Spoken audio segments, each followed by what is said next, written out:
ಪ್ರಿಯ ವೀಕ್ಷಕರೇ ನಮಸ್ಕಾರ. 10ನೇ ತಾರೀಕು ಶನಿವಾರ ಸಂಜೆ 9 ಗಂಟೆಗೆ ಬಿಗ್ ಬಾಸ್ ಕಾರ್ಯಕ್ರಮ ಬರುತ್ತೆ. ಶನಿವಾರ ಭಾನುವಾರ ಕಿಚ್ಚ ಸುದೀಪ್ ಅವರು ಬರ್ತಾರೆ. ಆ ಕಾರ್ಯಕ್ರಮ ಮಾಡಿಕೊಡ್ಬೇಕಾದ್ರೆ ವಾರದ ಕತೆ ಕಿಚ್ಚನ ಜೊತೆಗೆ ಅಂತ ಮಾಡ್ತಾರೆ. ಅಲ್ಲಿ ಮಾಡಬೇಕಾದ್ರೆ ಎಲ್ಲರೂ ಇವಾಗ ಏನು ಫಿಕ್ಸ್ ಆಗಿಬಿಟ್ಟಿದ್ದೀರ ಬಿಗ್ ಬಾಸ್ ನೋಡಲೇಬೇಕು ಅಂತೇಳಿ ಸುಮಾರು ಜನ ಅದಕ್ಕೆ ಕಾಯ್ಕೊಂಡು ಕುಂತ್ಕೊಂಡಿರ್ತಾರೆ. ನೋಡಬೇಕು ಇವತ್ತೇನಾಗುತ್ತೆ ಅಂತಂದೇಳಿ ದೇಶದ ಬಗ್ಗೆ ಯಾರೂ ಚಿಂತೆ ಮಾಡ್ತಾಯಿಲ್ಲ. ದೇಶದಲ್ಲಿ ಇವತ್ತೇನಾಗುತ್ತೆ, ನಮ್ಮ ಊರಲ್ಲಿ ಇವತ್ತೇನಾಗುತ್ತೆ, ನಮ್ಮ ರಾಜ್ಯದಲ್ಲಿ ಇವತ್ತೇನಾಗುತ್ತೆ, ರಾಜಕಾರಣಿಗಳು ನಮ್ಗೆ ಏನು ಮಾಡ್ತಾರೆ ಯಾರೂ ತಲೆ ಕೆಡಿಸ್ಕೊಳ್ಳಲ್ಲ. ಬಿಗ್ ಬಾಸಲ್ಲಿ ಏನಾಗುತ್ತೆ ಇವತ್ತು, ಅಲ್ಲಿ ಯಾರು ಹೆಂಗೆ ಮಾಡ್ತಾರೆ, ಯಾರು ಉಳ್ಕೊತಾರೆ, ಯಾರು ಹೋಯ್ತಾರೆ, ಇಷ್ಟು ತಲೆ ಕೆಡಿಸ್ಕೊಂಡು ಹುಚ್ಚುರ್ಸೋ ನೋಡ್ತಾರೆ ಜನ. ಅದರಲ್ಲಿ ಇವತ್ತು ಈ ವಾರದಲ್ಲಿ ಯಾರವನು ಧ್ರುವಂತಿಗೆ ಇಡೀ ಕಾರ್ಯಕ್ರಮ ಅಂದರೆ ಇಡೀ ಎಪಿಸೋಡು ಫುಲ್ಲು ಕಿಚ್ಚ ಈ ಸೀಸನ್ನು 2000 ಬಿಗ್ ಬಾಸ್ 12 ಸೀಸನ್ನಲ್ಲಿ ಇಡೀ ಕಾರ್ಯಕ್ರಮದ ಒಂದು ಚಪ್ಪಾಳೆ ಕೊಡ್ತಾರೆ, ಕಿಚ್ಚನ ಚಪ್ಪಾಳೆ. ಅವನು ಹೇಳ್ತಾನೆ, ಆ ಚಪ್ಪಾಳೆ ತಗೊಂಡಾಗ ಇದ್ರ ಅನಿಸಿಕೆ ಏನಂತ ಕೇಳಿದಾಗ, ಈ ಏನೊಂದು ಬಿಗ್ ಬಾಸ್ ಕಾರ್ಯಕ್ರಮದಲ್ಲಿ ಕೊಟ್ಟಂಥ ಒಂದು ಏನಿದೆಯಲ್ಲ ಒಂದು ಕಲ್ತಿರ್ತಾನಲ್ಲ, ಅದನ್ನು ಯಾವುದೇ ಯೂನಿವರ್ಸಿಟಿಲೇ ಹೇಳ್ಕೊಡುವುದಿಲ್ಲ.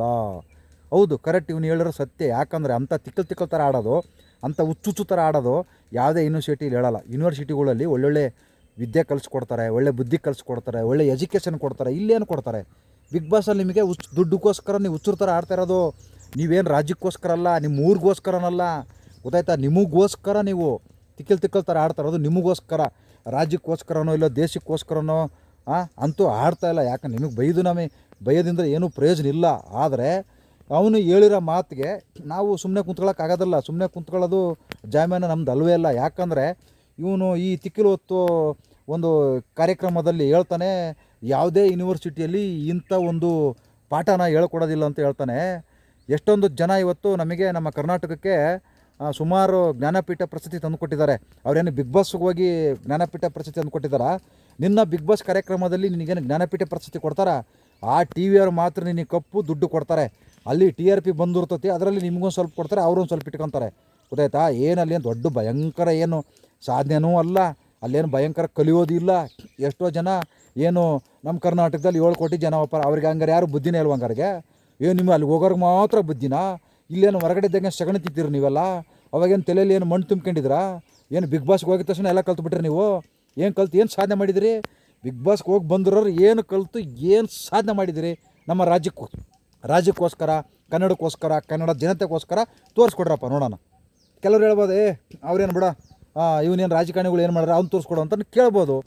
ಆದರೆ ಆ ಕಾರ್ಯಕ್ರಮ ನೋಡ್ತೀವಲ್ಲ, ಪ್ರಶ್ನೆ ಮಾಡೋಕ್ಕೂ ಪ್ರತಿಯೊಬ್ಬ ನಾಗರಿಕನಿಗಿದೆ. ನಾವು ಮಾಡ್ತಾಯಿದ್ದೀವಿ. ಯಾರೇನು ಪುಕ್ಷಟ್ಟೆ ನೋಡ್ತಾ ಇಲ್ವಲ್ಲ ಕಾರ್ಯಕ್ರಮನ. ನಾವು ಇಂಟರ್ನೆಟ್ ಹಾಕ್ಸ್ಕೊಂಡ್ರು ಮಾತ್ರ ತಾನೇ ನೋಡೋಕ್ಕಾಗೋದು. TV ಕೇಬಲ್ಗೆ recharge ಮಾಡಿಸಿರ್ತಾನೆ ನೋಡೋಕ್ಕಾಗೋದು. ಪುಕ್ಷಟ್ಟೆ ನೋಡ್ತೀರಾ? ನಾವು ಪುಕ್ಷಟ್ಟೆ ನೋಡ್ತೀವಿ. ನೋಡಿದವ್ರಿಗೆ ಏನಿಲ್ಲ ನೋಡಿದವ್ರಿಗೆ ಬರೀ ಮಣ್ಣಂಗಟ್ಟಿ ಅಲ್ಲಿ ಆಟ ಆಡೋರಿಗೆ ಲಕ್ಷಾಂತರ ರೂಪಾಯಿ ದುಡ್ಡು ತಗೊಂಡು ಮನೆಗೆ ಹೋಗ್ತಾರೆ. ನೋಡೋರು ಪೆಂಗುಗಳು ನೋಡ್ತಾನೇ ಇರ್ತವೆ. 12 ಗಂಟೆ ಬಂದಿದ್ದೇವೆ. ನಿಜವಾಗ್ಲೂ ಈ ಬಿಗ್ ಬಾಸ್ ಏನು ನಡೆಸ್ತಾನಲ್ಲ, ಇವನಿಗೆ ಮಾನ ಮರದಿದ್ದರೆ ಈ ಕಾರ್ಯಕ್ರಮ ನಡೆಸೋದು ಬಿಡ್ಬೇಕಷ್ಟೇ. ಅವ್ನಿಗೇನಾದರೂ ಬಿಗ್ ಬಾಸ್ ನಡೆಸೋನಿಗೆ ಕಾರ್ಯಕ್ರಮ ನಡೆಸ್ತಾನಲ್ಲ, ಕಲರ್ಸ್ ಕನ್ನಡದವನು, ಅವನಿಗೆ ಮಾನ ಮರ್ಯಾದೆನರಿದ್ದರೆ ಈ ಕಾರ್ಯಕ್ರಮ ನಡೆಯೋದು ನಿಲ್ಲಿಸ್ಬೇಕು. ಏನೇನೇನೇನೂ ಪ್ರಯೋಜನ ಇಲ್ಲ. ಅವನ ಅಯೋಗ್ಯ ಹೇಳ್ತಾನೆ, ಏನಂಗ ಯಾವುದೇ ಯೂನಿವರ್ಸಿಟಿಲೇ ಇಲ್ಲಿ ಹೇಳ್ಕೊಡೋದೇ ಇರೋದು ಬಿಗ್ ಬಾಸಲ್ಲಿ. ಯಾವನ ಹೇಳ್ಕೊಡ್ತಾನೆ ಅಲ್ಲಿ? ನೀವು ಅಲ್ಲಿ ಮಾಡ್ತಾ ಇರೋದು ಕತೆ ಏನು ಬಿಗ್ ಬಾಸ್ ನಿಮ್ಗೆ ಹೇಳ್ಕೊಡ್ತಾನ? ಏನು ಬಂದು ನಿಮಗೇನು ಪಾಠ ಮಾಡಿಕೊಡ್ತಾನ? ಬಂದು ಬಿಗ್ ಬಾಸ್ ಏನಾದ್ರು ನಿಮಗೆ ಪಾಠ ಮಾಡಿಕೊಡ್ತಾನ? ಇಲ್ವಲ್ಲ.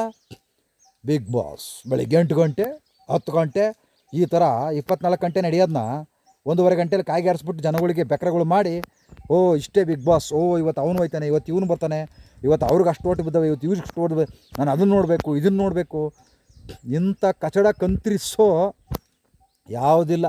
ಇವತ್ತು ಆಯ್ತರಪ್ಪ, ಮುಚ್ಚಿಬಿಡ್ರಿ ಎಲ್ಲ ಯೂನಿವರ್ಸಿಟಿಗಳು. ಏನಕ್ಕೆ? ಮೆಡಿಕಲ್ ಕಾಲೇಜ್ ಬೇಡ, ಇಂಜಿನಿಯರ್ ಕಾಲೇಜ್ ಬೇಡ, ಯಾವ ಕಾಲೇಜ್ ಬೇಡ, ಲಾಯರ್ LLB ಕಾಲೇಜ್ ಬೇಡ, ಯಾವುದು ಬೇಡ, ಎಲ್ಲ ಮುಚ್ಚಿಬಿಡ್ರಪ್ಪ. ಎಲ್ಲರೂ ಬಿಗ್ ಬಾಸ್ಗೆ ಹೋಗಿ ಕಲೀರಪ್ಪ, ನೋಡೋಣ ಅದೇನು ಕಲಿತು ಗುಡ್ಡೆ ಹಾಕಿದಿರಿ, ಏನು ಕಲಿತು ಗುಡ್ಡೆ ಹಾಕ್ತೀರಿ, ನಾವು ನೋಡ್ತೀವಿ. ನಾವೇನು ಬಿಗ್ ಬಾಸ್ಗೆ ಹೋಗಿಲ್ಲ. ಅಲ್ಲೇನು ಕಲಿಯೋಂಥದ್ದು ಏನು ಮಣ್ಣಂಗಟ್ಟಿ ಏನೂ ಇಲ್ಲ. ನಾಯಿ ಥರ ಕಚ್ಚಾಡೋದು ಏನು ಮಾಡಿದ್ರಿ ನೀವೆಲ್ಲ? ಇಡೀ ಸೀಸನ್ ನಾಯಿ ಥರ ಕಚ್ಚಾಡ್ಕೊಂಬಂದಿದ್ದೀರಾ. ಇದನ್ನು ಕಲಿಯೋಕಾಲಿಗೆ ಹೋಗಿದ್ರಿ ನೀವು? ಇದನ್ನು ಹೇಳ್ಕೊಡ್ತಾರೆ ಯೂನಿವರ್ಸಿಟಿಲಿ? ಅಯ್ಯೋ ಅಪ್ಪೆ ಹಂಗೆ ಮುಂಡದೆ, ಇಂಥದ್ದು ಹೇಳ್ಕೊಡಲ್ಲ ಯೂನಿವರ್ಸಿಟಿಲೇ.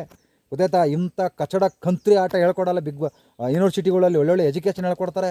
ಡಾಕ್ಟ್ರ್ ಆಗ್ತಾರೆ, ಲಾಯರ್ ಆಗ್ತಾರೆ, ಪೊಲೀಸ್ ಆಫೀಸರ್ ಆಗ್ತಾರೆ, IAS ಆಫೀಸರ್ ಆಗ್ತಾರೆ, IPS ಆಗ್ತಾರೆ. ಅವರೇನು ಎಲ್ಲರೂ ಬಿಗ್ ಬಾಸ್ಗೆ ಹೋಗಿ ಬಂದು IPS ಆಗಿದ್ದಾರಾ, IAS ಆಗಿದ್ದಾರಾ, ಲಾಯರ್ ಆಗಿದ್ದಾರಾ? ಬಿಗ್ ಬಾಸ್ಗೆ ಹೋಗಿ ಬಂದು ಅಯ್ಯೋ ಟಿ ಆರ್ ಪಿಗೋಸ್ಕರ ಏನೇನು ಸುಳ್ಳು ಹೇಳ್ತಾರೆ, ಏನೇನು ಕೆಪ್ರುಗಳನ್ನಾಗಿ ಮಾಡ್ತಾರೆ ಜನಗಳನ್ನಂದರೆ, ನಮ್ಮ ಜನಗಳನ್ನು ಟಿ ವಿ ಕಾರ್ಯಕ್ರಮಕ್ಕೆ ಅಡಿಕ್ಟ್ ಮಾಡಿಬಿಟ್ಟಿದ್ದಾರೆ. ನಮ್ಮ ಜನಗಳು ಕೂಡ ಹಂಗವೇ. ಅವ್ರ ಮಕ್ಕಳ ಬಗ್ಗೆ ಯೋಚನೆ ಇಲ್ಲ, ಅವ್ರ ಬಗ್ಗೆ ಯೋಚನೆ ಇಲ್ಲ, ಅವ್ರ ಊರ ಬಗ್ಗೆ ಯೋಚನೆ ಇಲ್ಲ, ಸರ್ಕಾರಿ ಆಸ್ಪತ್ರೆ ಬಗ್ಗೆನೂ ಯೋಚನೆ ಇಲ್ಲ. ಬಿಗ್ ಬಾಸ್ ಬರ್ತವೆ, ನಾಯಿ ಥರ ಕಿತ್ತಾಡ್ತಾವೆ ರಾತ್ರಿ. ಅಯ್ಯೋ ಅವ್ರು ಹಂಗೆ ಕಿತ್ತಾಡಿದ್ರು, ಅವ್ರು ಹಿಂಗೆ ಕಿತ್ತಾಡಿದ್ರು ಅಂತೇಳಿ ಇವು ಅದನ್ನು ಇಡೀ ದಿನ ಮಾತ್ರ ಕೇಳೋದು. ಈ ರೀತಿ ಇದು ಒಂದು ಉಚ್ಚಾರ ಕಾರ್ಯಕ್ರಮ. ಇದು ಉಚ್ಚಾರ ಕಾರ್ಯಕ್ರಮ, ಉಚ್ಚಾರ ನಡೆಸುವ ಕಾರ್ಯಕ್ರಮ, ಉಚ್ಚಾರ ಕಾರ್ಯಕ್ರಮ ಅಂತ ಹೇಳೋಕ್ಕೆ ಇಷ್ಟಪಡ್ತೀನಿ. ಇದರಿಂದ ಕಲಿಯೋಂಥದ್ದು ಏನು ಮಣ್ಣಂಗಟ್ಟಿ ಇಲ್ಲ. ಯಾವ ಕಲಿಯೋದು ನೋಡಪ್ಪ ಅಂದರೆ, ಮನೇಲಿರೋ ಹೆಣ್ಮಕ್ಳು ಕೂಡ ಇಂಥ ದುರಹಂಕಾರದಲ್ಲಿ ಮಾತಾಡೋದು ಕಲಿಬೇಕು, ನಾಯಿ ಥರ ಕಿತ್ತಾಡೋದು ಕಲಿಬೇಕು. ಇದು ಅಂತೂ ಕಲಿಬೇಕು. ಒಟ್ಟು ಇನ್ನು ಅದರಲ್ಲಿ ಕಲಿಯೋಂಥದ್ದು ಏನು ಮಣ್ಣಂಗಿಟ್ಟಿಲ್ಲ ಅಂತ ಕೇಳೋಕ್ಕೆ ಪಡ್ತೀನಿ. ನಮಸ್ಕಾರ.